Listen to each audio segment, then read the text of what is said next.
Welcome back to another episode of Fishing Philosophy Friday. It's going to be hopefully a weekly segment. I'm hoping to do this every week where I just talk about something that's either on my mind in fishing or something about the conditions at that time of the year, some of the techniques I'm using to catch them at the time, or just things that pop up. In this case, this week, what's popped up is my tow vehicle broke down on me, which sucks. And if you fish and do enough stuff, it's going to happen to you too. Good news is, I know a lot of people that go fishing, and I'm lucky enough to have several family members that have boats, and it seems like some or one of us or all of us are fishing every weekend. And in this case, my brother is going tomorrow. So I'm going to hop in the boat with him, and I thought this would be a perfect time to show you what I'm going to pack as a co-angler, or somebody that's being a minimalist in bass fishing, or if you're just getting started in bass fishing, where I would focus my resources in getting and what I'd learn how to fish with from the start. So, with that in mind, here we go.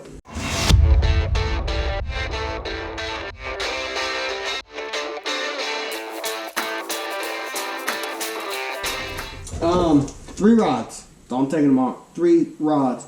Right now, I do need to point out this is like early pre-spawn, fish staging, weather changing. We could catch them in like 2 inches of water tomorrow, and we could also catch them in like 20 feet of water. So, that being said, we're going to probably take more of a range of stuff with me tomorrow than I would most other times of the year. It would be a lot more like specific, and things may be a little bit more dialed. But basically, the kitchen sink is available tomorrow.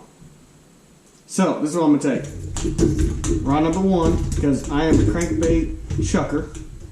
I can get it out here. Just a medium action bait caster. I got 12-pound Suffix Advanced monofilament. That is my favorite cranking line. I love the stuff. Crankbaits, I got, well, we'll get into lures in a minute. That's the first combo. Second combo. Medium heavy bait caster, 7-foot again. This one I got braid, straight braid on. Love it. Use it for a lot of stuff. We'll get to it in a minute. Third combo, spinning rod. I said it could be in all stages of the spawn. Dragging a finesse worm, drop Senko down, wacky style. You gotta have it. Gotta have the spinner rod. Once again, 7-foot medium there. I do have braid, and I will tie leaders. With that, medium heavy. I'm a leader guy. I like braid on most of my rods, and I will tie a leader to it. The only difference to that is if it's a straight cranking rod, I'm going to throw that with either 12-pound mono for my medium to shallow cranks, or 17 for my deep cranks. Throw a lot of DD22s and a lot of like 10XDs, stuff like that. 6XDs even, I'll throw that on my 17. Stuff with those bigger, thicker treble hooks. I feel like you gotta have a little bit heavier line, kind of set that hook in them. Tackle. This is gonna be my tackle. I got 4 or 5 jigs up here.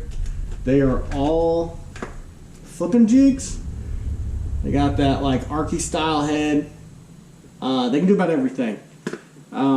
If I knew exactly what I was gonna be fishing tomorrow, as in, like, I knew it was going to be gravel, I knew I was going to be flipping trees, or I knew I was going to be dragging on points, jigs from my jig style of choice would change a little bit. But this thing will do about everything pretty well. And so if you don't know, or you're in the back of the boat, or you're just buying jigs, get you a couple half-ounce Arky style, flipping style jig heads, you're good to go. We're going to go ahead and just go into that. So, yeah, those are my jigs. For the trailers, get you a trailer that'll kick or swim. This is a rage crawl. Yeah, they're rage crawl. Them suckers will swim like crazy. That'll turn any of those jigs into a swim jig right then. For these, I like these net bait packer chunks. That's my like 80% of the time. That's what I'm throwing as my trailer. They swim a little bit, but not as much as like a rage crawl, something like that. If I want a smaller profile, I'll use the 2-inch. And if I want it to look like a bigger meal, versus something bigger, I'm going to go to that 3-inch. And that's going to instantly make that jig look a lot bigger. Tomorrow might be really muddy, dirty water. Just saying, that's kind of that's a thing right there. Rest of the little tackle box. Everything crankbait, DT10. This is a plastic cheap version. I buy the blinks online, paint them up, clear coat them. Love it. They run really about 8.5, 9 foot, not quite 10. Good action, catch them all the time. Got some crawl patterns, got a couple shad patterns. Taking one bluegill with me. One little bluegill in there. You can see it. Hooks, I just have a random assortment of like everything thrown in here. I have everything from, that's just a jig head actually. Got everything from like a wacky style, weedless wacky rig hook, to a shaky head, to a wobble head there. Yeah, I mean just a good assortment of everything. I got a handful of like tungsten, warm weights. Once again, 1/2 ounce, not making things too complicated. Got a bunch of loose, just like 3/0 EWG hook, because that's what I'm throwing most of the time. Yeah, pretty simple. Obviously, you see that whole tray there full of Cincos. That's a great bait to use all the time, so that's just in my like grab it and go box. What else? That's really almost about it. I'm gonna take a handful of other bags, just because, you know, everybody has a tackle problem, right? I would take some kind of finesse worm. This is my favorite. It's a trick worm from Zoom. I got a lizard, because it's springtime, and why not? If the water's a little bit clearer, they're up on the banks. We're going to drag that around. And then I got these things. This is from Walmart. It's called a hammer hog. It's like a brush hog type of thing. I grabbed 2 of those because they're really cheap, and this one's a really good bluegill color to me, so I'm pretty excited to actually try that out. And so we'll drag that around. I do also have a couple Carolina rig setups in that box. But as you can see there, it's not that much stuff, you know? I don't know if you can see that. We're gonna that's our pile. So, it's gonna fit in one box and like a little, just a bag, fishing bag, whatever. I'm also gonna take a pair of pliers, because you always gotta have a pair of pliers. And I'm also gonna take a couple pins of Spike It with me. I'm gonna take a chartreuse, and I'm gonna take an orange. But that's gonna have me set for everything. I'm also taking 2 spools of line, taking 12 with me, which I really probably won't need to take 12, so I'm actually not taking this. Never mind. Because I have that rigged up on my cranking rod, so if I didn't want a 12-pound leader or need to tie another one on for my spinning rod, I'm just going to steal it from that reel. But I will take 17 with me. I like using mono too for my leaders. It's a good shock leader, and I don't feel like I'm going to need to be, I don't think I'm going to have stuff, I don't think the bite's going to be where I need it to be super sensitive in order to hook the fish tomorrow. So, yeah, this is my setup. This is the exact stuff that I would tell people to buy. I also have 3 big spinner baits, because I know the lake that we're going to, spinner bait catches them. It's going to be windy.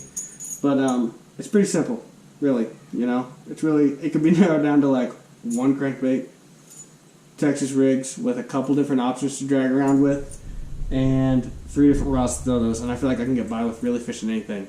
Real quick, I'm just going to touch on it because I don't think the video is going too long. This is me staring at the timer.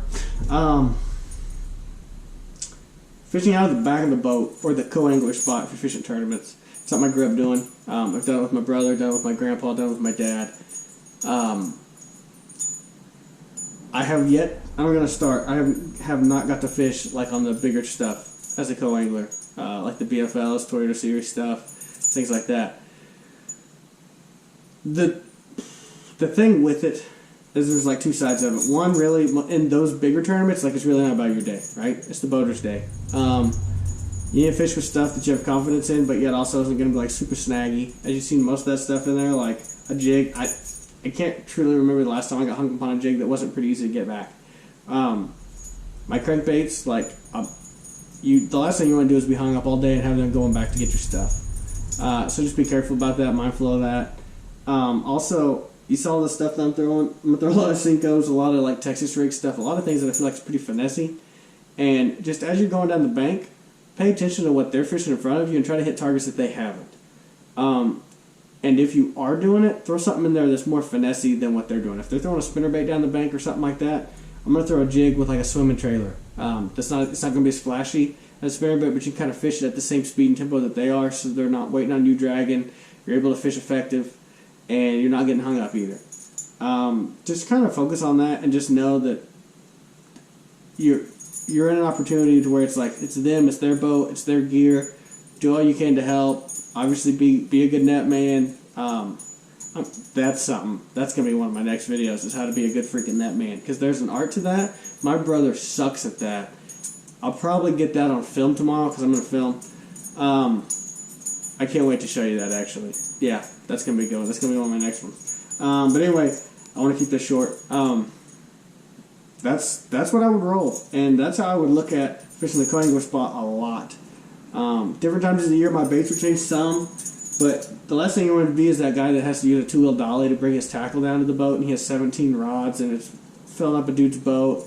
Be respectful of that. Be easy to get in and out of the boat, easy to get your gear in and out of. Don't make a mess and have all your stuff sprawled out all over the boat all the time. Just kind of like use your head, use common sense. Unfortunately, that seems like it's not as common anymore. But I can tell you one thing: if I did that kind of stuff in my grandpa's boat, I heard about it. I do that tomorrow on my brother's boat, I'm going to hear about it. If I fish perfect tomorrow, I'm probably going to hear about it, actually, from my brother. But you just got to, use your head on that kind of stuff. And not taking a million things does not mean you're not going to catch a fish. It does not take as much junk to catch fish as what they want to make you believe. Obviously, you can dial in a technique better. Change up a worm weight or something like that to where your rate of fall is different, and that might make your bite better. But if you use a 1/2 ounce versus a 3/8, I can promise you, you will still catch fish. You are still going to get bites. If they're biting a worm, they're going to be biting a worm. You don't need absolutely everything. You don't need crankbaits in every color.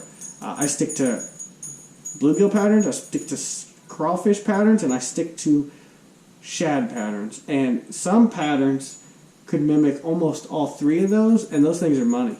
I mean, I don't think a fish is going to have that much. I'm going down another rabbit hole. I do this every time. I don't think a fish is going to not bite because it doesn't look exactly like a bluegill that just swam by before that. It's just not going to happen. So anyway, keep it simple, guys. 3 rods, medium bait caster, medium heavy bait caster, spinning rod, medium action. Braid on everything unless I'm just throwing treble hooks. And that's really it. Quick other thing. If you're going to only have 3 rods and you're going to go fishing but you have no idea what to expect, another tip is buy more reels than you have rods, and you can have a different kind of line spooled up on a reel, and swap them out. Meaning, in the summertime when I'm deep cranking, this setup is going to probably be all the same, but I'm going to have deep cranks, but I don't want to throw that on 12 pound. So I'm just going to take me another bait caster, and I'll just take the reel off of my jig rod, my medium heavy rod, zip it on there and go. That's just a big tip for you. Keep it simple, guys. Get out there and catch fish. If you don't know what to buy some of the stuff I showed you. Till next time, keep your hook sharp.